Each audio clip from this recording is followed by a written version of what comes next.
Сайн байцгаана уу сурагч багчуудаа. Та бүхэнтэй оюуны чадварын IQ төвөөс тодхон, содхон хоёр мэдчилж байна. Өнөөдрийн хичээлээр бид сурах бичгийн 11-ээс 13 дугаар хуудасууд дахь дүрсэн тестийн бодлоготой ажиллах болно. Хичээлдээ анхааралтай, идэвхтэй оролцоорой хүүхдүүдээ. Энэ хичээл маань сурагчдыг дүрстэн тесттэй танилцуулах, дүрсэн бодлогуудаар дамжуулж сэтгэх чадварыг хөгжүүлэх зорилготой юм. Дүрсэн тестийг бодохдоо бодлогод өгөгдсөн дүрс, зураг, биетүүдийн өнгө бодолд хэлбэр, хэмжээ, байрлал, эргэлт, тоош эрхэг зэргийг анхааралтай ажиглан хэрхэн өөрчлөгдөж байгааг олж тогтоох замаар шийддэг юм шүү хүүхдүүдээ. Одоо бүгдээрээ 12-оос 13 дугаар хуудасны зарим бодлогуудыг хамтдаа бодъё. Бодлого 1.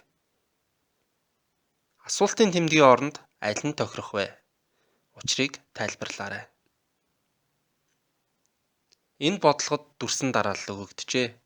Бид энэ дарааллын зөв тогтлыг олж асуултын тэмдгийн оронд доорх А-гаас Д гэсэн 5 хувилбарыг аль нь тохирохыг олох ёстой. Эхлээд дүрсэн дарааллаа сайтар ажиглая. Энд юу өөрчлөгдөж байна вэ хүүхдүүдээ? Гурвалжин дүрсийн өнгө буюу бодолд нь эхлээд судалтай, дараа нь ногоон, 3 дугаарт нь цагаан, тэгснээ дахиад судалтай, ногоон болж байна. Өөрөөр хэлбэл судалтай, ногоон, цагаан гэсэн 3 бодолд давтагдаж байна. Тэгэхээр асуултын тэмдгийн оронд цагаан өнгөтэй дүрс байх нь. Гэхдээ А, Б, Д хувилбаруудын аль нь юм болоо? Дүрсэн дарааллаа дахин судлая.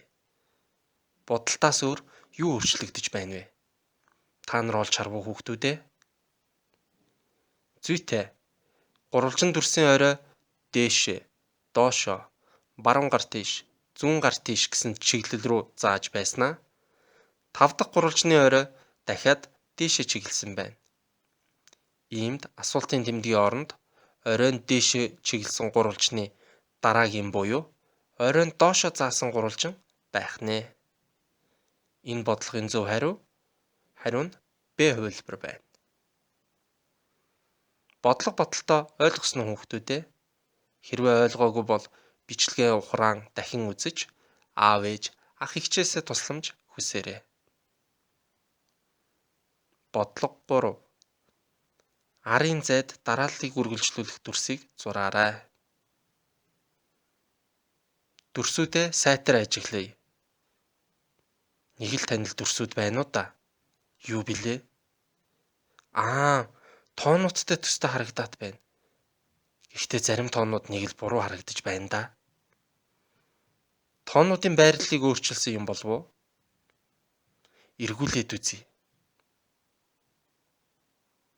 Байрлал нь бас л болохгүй байна да. Тэгвэл хэвтээ зураасын дагуу толин ойлт хийж үзье. Одоо л ойлгомжтой боллоо. 4, 5, 6, 7 гэсэн дараалсан тоонуудыг зураасын дагуу толин ойлт хийжээ.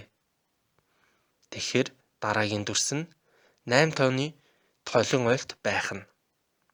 8 тооны толин ойлт нь 8-тайгаа ижилхэн дүрс гарч байна. Энэ бодлогоо ойлгосон бол дараагийн бодлогоо бодъё. Бодлого 5. Дараах 4 хувилбарын аль нь илүүц вэ? Учрыг тайлбарлая.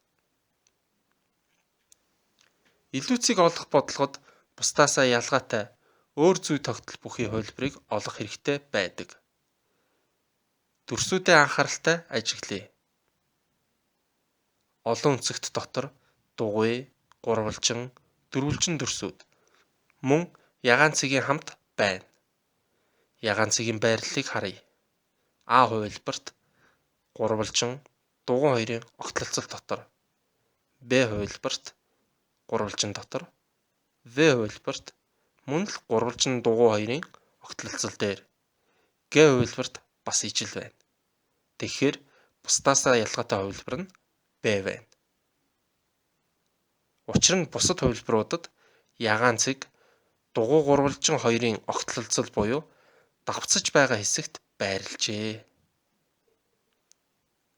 Сурагч багчуудаа, өнөөдрийн хичээлээр ажилласан бодлогууд бодолтыг ойлгосон бол номынхоо 11-р хуудасны жишээ бодлогыг уншаад 12-оос 13-р хуудасууд дахь бусад бодлогуудыг бие даан гүйцэтгээрэй.